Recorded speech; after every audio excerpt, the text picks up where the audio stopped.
Hello everyone, आपका स्वागत है हमारे इस चैनल पर। आज की वीडियो में हम चैप्टर सेकंड स्टार्ट कर रहे हैं, जो कि है आपका central problem of an economy. Question बहुत इंपॉर्टेंट है। इस चैप्टर में से आपके 2 क्वेश्चन बिल्कुल एग्जाम के पॉइंट ऑफ व्यू से बहुत इंपॉर्टेंट है, जो आपके एग्जाम में पूछे जा सकते हैं।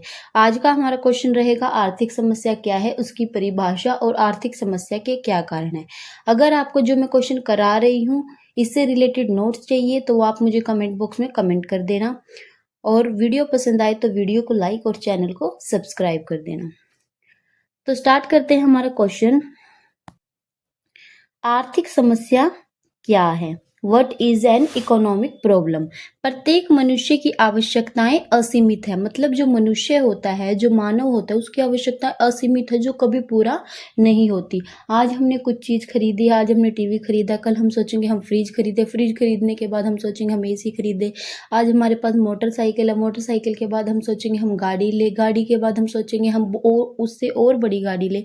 मतलब जो मनुष्य की आवश्यकताएं है, वो टेक्नोलॉजी जितनी बढ़ती है, जितनी जितनी नई नई चीजें आती है, मनुष्य सोचता है मैं सब चीजों को खरीदूं। इसलिए मनुष्य की जो आवश्यकताएं हैं वो कभी पूरा नहीं होती। वो मनुष्य की आवश्यकताएं हमेशा असीमित होती है, परंतु उनको संतुष्ट करने वाले अधिकतर साधन सीमित है। आवश्यकताएं तो असीमित हो जाती है मनुष्य की, लेकिन जो साधन है वो हमारे पास सीमित मात्रा में होते हैं। एक अर्थव्यवस्था के लिए संभव नहीं है कि वह प्रत्येक नागरिक के लिए प्रत्येक वस्तु का उत्पादन कर सके। अब ये तो नहीं है कि हर अर्थव्यवस्था जितने मनुष्य है और मनुष्य की आवश्यकता उसके अकॉर्डिंग सारी वस्तुओं का उत्पादन कर दे। कोई भी अर्थव्यवस्था इतनी परफेक्ट नहीं होती कि वो सारे साधनों, मतलब सारी व्यक्तियों की आवश्यकताओं को संतुष्ट कर सके, क्योंकि हमारे पास जो साधन है वो सीमित मात्रा में होते हैं।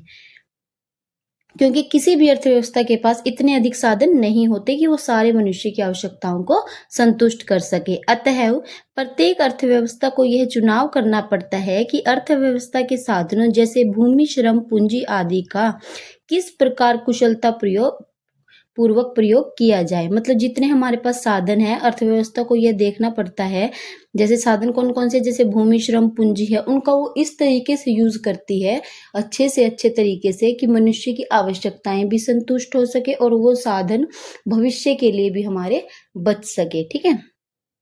उदाहरण के लिए अर्थव्यवस्था को निर्णय लेना पड़ता है कि वह कितने साधनों का प्रयोग उद्योगों के विकास के लिए करे।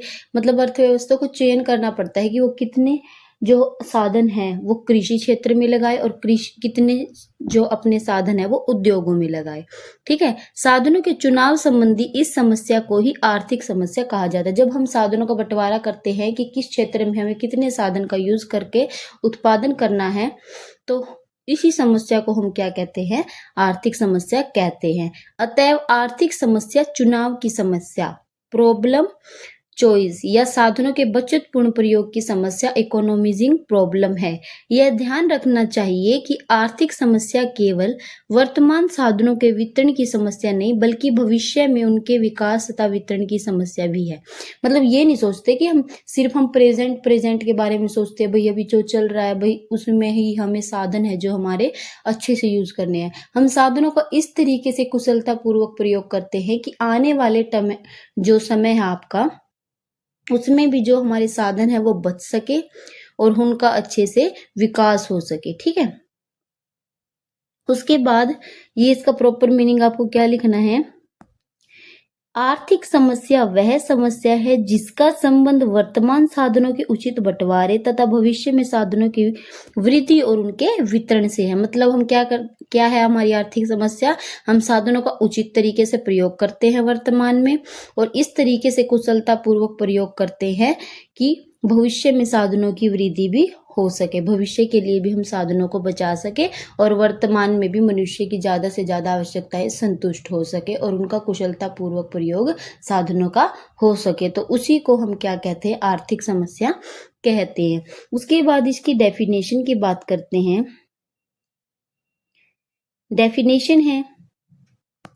डेफिनेशन क्या है इसकी?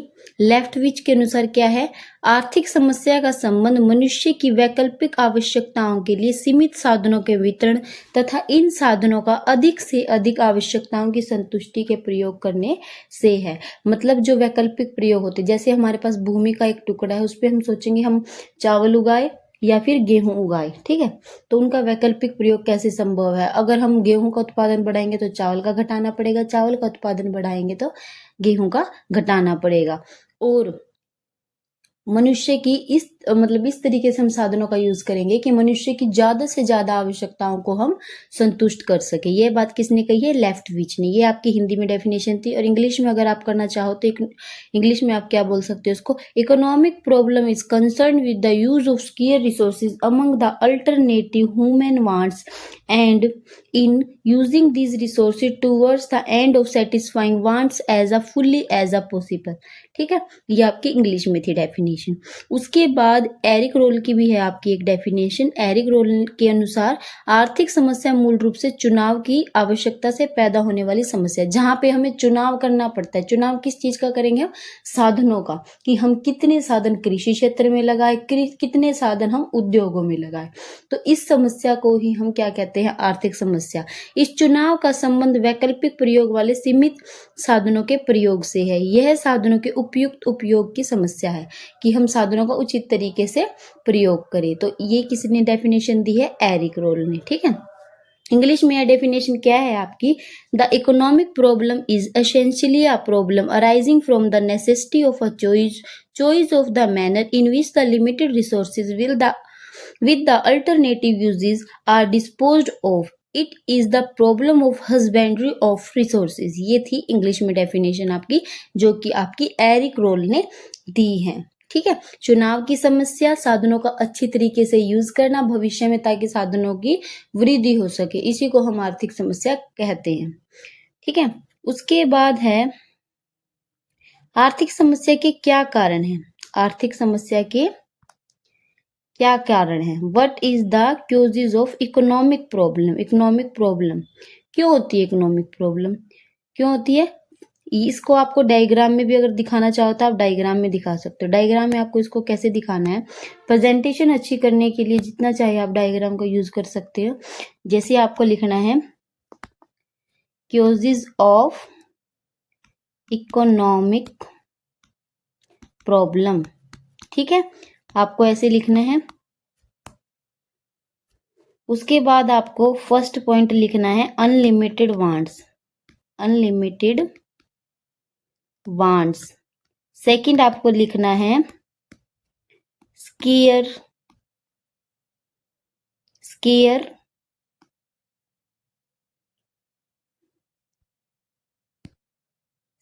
मीन्स। ठीक है, उसके बाद जो आपका थर्ड पॉइंट है वो है आपका अल्टरनेटिव यूजेस। ठीक है, तो ये 3 पॉइंट आप ऐसे डायग्राम में दिखा के रिप्रेजेंट कर सकते हो ताकि आपकी जो प्रेजेंटेशन है वो एग्जाम में अच्छी हो सके। तो बात करते हैं सबसे पहले फर्स्ट पॉइंट की हमारी। तो हमारा फर्स्ट पॉइंट है असीमित आवश्यकताएं। क्या है? असीमित आवश्यकताएं, मतलब अनलिमिटेड वांट्स। मनुष्य की आवश्यकताएं असीमित होती है। मैंने आपको स्टार्टिंग में ही बता दिया था कि जो मनुष्य की आवश्यकताएं हैं वो हमेशा असीमित होती है, वो कभी पूरा नहीं होती। हम एक चीज को खरीदते, हम फिर उसके बाद सोचते दूसरी चीज खरीदे, दूसरी चीज खरीदने के बाद हम सोचते हम तीसरी चीज खरीदे। मतलब हमारी आवश्यकताएं कभी भी पूरा नहीं हो सकती, वो क्या होती है? असीमित होती है। कोई भी मनुष्य अपनी सभी आवश्यकताओं को पूर्ण रूप से संतुष्ट नहीं कर सकता, मतलब उसकी सारी आवश्यकताएं कभी भी पूरी नहीं होती। किसी समाज के सभी सदस्यों की आवश्यकताओं को किसी निश्चित समय में पूर्ण रूप से संतुष्ट नहीं किया जा सकता, मतलब हम कभी भी मनुष्य की सारी आवश्यकताओं को पूरा नहीं कर सकते। वास्तविकता तो यह है कि मनुष्य की आवश्यकताएं दिन प्रतिदिन बढ़ती जा रही है।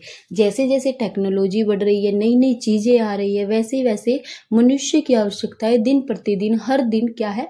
बढ़ती जा रही है। कुछ वर्ष पूर्व भारत में रंगीन टेलीविजन की कोई मांग नहीं थी। मतलब जो रंगीन टेलीविजन होते थे वो किसी किसी घर में हमें देखने को मिलते थे। सारी जगह सभी घरों में हमें mostly black and white TV दिखने को मिलते थे, रंगीन टीवी नहीं मिलते। लेकिन आज हर घर में परंतु अब लगभग प्रत्येक परिवार रंगीन टेलीविजन खरीदना चाहता है। सबके घर में आपको पता है रंगीन टेलीविजन आपको मिलेगा। समय समय के साथ वीडियो कैमरा, कंप्यूटर, कीमती कार, मोबाइल फोन की मांग में और अधिक वृद्धि होने की संभावना है। जैसे जैसे टेक्नोलॉजी बढ़ रही है, नई नई चीजें आ रही, नई नई वीडियो कैमरा, कंप्यूटर आ रहे हैं, बहुत अच्छी अच्छी गाड़ियां आ रही हैं, मोबाइल फोन आ रहे हैं अलग अलग तरीके के, वैसे वैसे मनुष्य की आवश्यकताएं बढ़ रही है जैसे जैसे नई नई टेक्नोलॉजी, नई नई चीजें आ रही है। अतएव हम यह कह सकते हैं कि किसी निश्चित समय में प्रत्येक समाज में असंख्य असंतुष्ट आवश्यकताएं होती है। मतलब इतनी सारी असंतुष्ट आवश्यकताएं होती है जिनको गिना भी नहीं जा सकता, क्योंकि मनुष्य की आवश्यकताएं पूरी तो होती नहीं। अब आप ही देख लो, हर घर में कितने सारे व्यक्ति है, सब अलग अलग चीजें खरीदने की सोचते होंगे, है ना। तो मनुष्य की आवश्यकताएं कभी पूरा नहीं होती, वो हमेशा क्या होती है, असीमित होती है। और सेकंड पॉइंट है आपका सीमित या दुर्लभ साधन, मतलब साधनों की कमी होती है हमारे पास। दुर्लभ की मतलब कमी, ठीक है। लिमिटेड और स्केयर मीन्स आवश्यकताओं को संतुष्ट करने वाले अधिकतर वस्तुएं तथा सेवाएं सीमित या दुर्लभ होती है, मतलब कम होती है। आवश्यकताएं तो ज्यादा होती है, लेकिन उन आवश्यकताओं को संतुष्ट करने वाले जो साधन है हमारे पास, वो क्या है, हमारे पास कम होते हैं, ठीक है। इन पदार्थों को दुर्लभ इसीलिए कहा जाता है क्योंकि इनकी मांग इनकी पूर्ति से अधिक होती है। मतलब जो इनकी डिमांड होती है हमेशा, वो हमेशा सप्लाई से ज्यादा होती है। मतलब लोग डिमांड तो इसकी क्या करते हैं, ज्यादा करते हैं साधनों की, लेकिन हमारे पास सप्लाई इतनी नहीं होती। क्यों नहीं होती हमारे पास इतनी सप्लाई? क्योंकि साधन हमेशा कम होते हैं और हमारी जो आवश्यकताएं हैं वो हमेशा अधिक होती है, ठीक है। मैकॉनल ने भी एक डेफिनेशन दी है दुर्लभता की।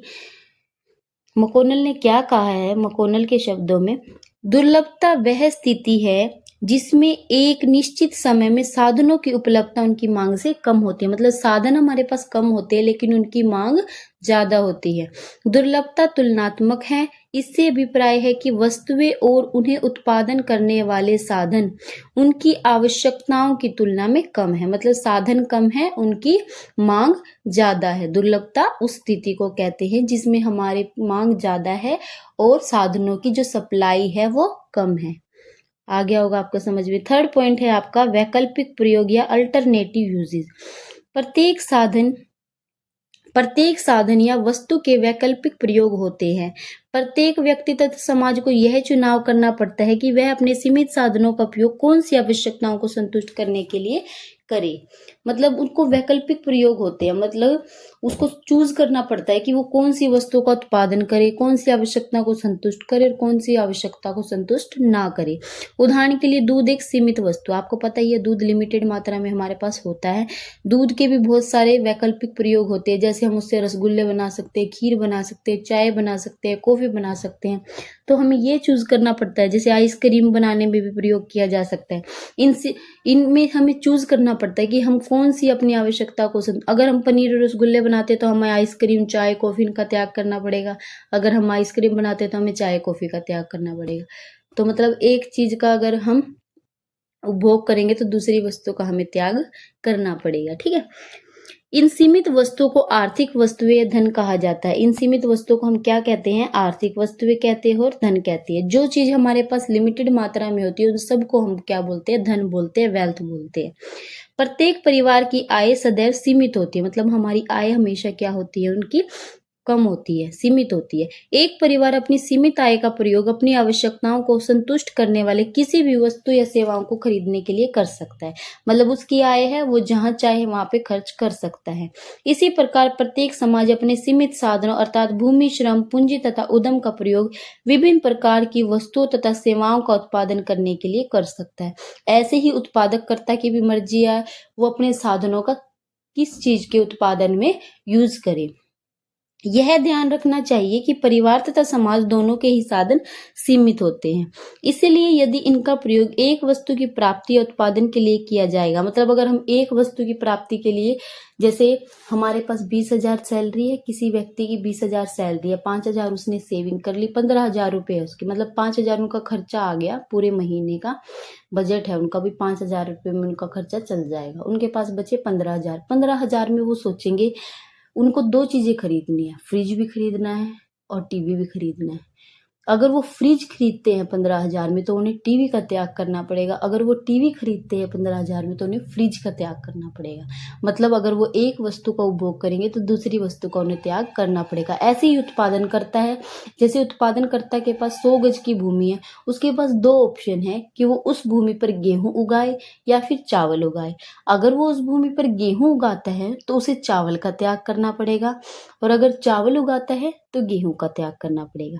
ठीक है, इसलिए प्रत्येक व्यक्ति तथा समाज को अपनी आवश्यकताओं को ध्यान में रखते हुए यह चुनाव करना पड़ता है कि वह अपने सीमित साधनों का प्रयोग कौन सी वस्तुओं तथा सेवाओं का उत्पादन करने के लिए करे तथा कौन सी वस्तुओं का त्याग करे। मतलब उनको चूज करना पड़ता है, चुनाव करना पड़ता है कि वो अपने साधनों का कौन सी वस्तु के उत्पादन में अपने साधनों को लगाए या कौन सी वस्तु का उत्पादन करे और कौन सी वस्तुओं का त्याग करे। वास्तव में चुनाव की समस्या ही अर्थशास्त्र की मुख्य समस्या है। इसे आर्थिक समस्या कहा जाता है। तो चुनाव की समस्या को हम क्या कहते हैं? आर्थिक समस्या, जहाँ पे हमें ये चुनाव करना पड़ता है कि वह हम अपने सीमित साधनों का किन चीज के उत्पादन में प्रयोग करें और कौन सी वस्तु का उत्पादन करें और कौन सी वस्तु का त्याग करें। इस समस्या को ही हम आर्थिक समस्या कहते हैं। तो ये था आज का आपका पूरा क्वेश्चन। हमने पूरा क्वेश्चन कर लिया। आर्थिक समस्या क्या है, उसकी परिभाषा क्या है, आर्थिक समस्या के क्या कारण है, क्या क्या कारण है? असीमित आवश्यकताएं हैं, सीमित साधन है और उन साधनों के वैकल्पिक प्रयोग है। क्वेश्चन एग्जाम के पॉइंट ऑफ व्यू से बहुत इंपॉर्टेंट है। वैसे भी मैं आपको पूरी सीरीज, पूरे चैप्टर इकोनॉमिक्स के कराऊंगी। अगर फिर भी आपको किसी क्वेश्चन में डाउट है या आप चाहते हैं कि मैं उस क्वेश्चन पे वीडियो बनाऊं तो आप कमेंट बॉक्स में मुझे कमेंट कर सकते हैं। और वीडियो पसंद आए तो वीडियो को लाइक, चैनल को सब्सक्राइब कीजिएगा। Thank you for watching my video.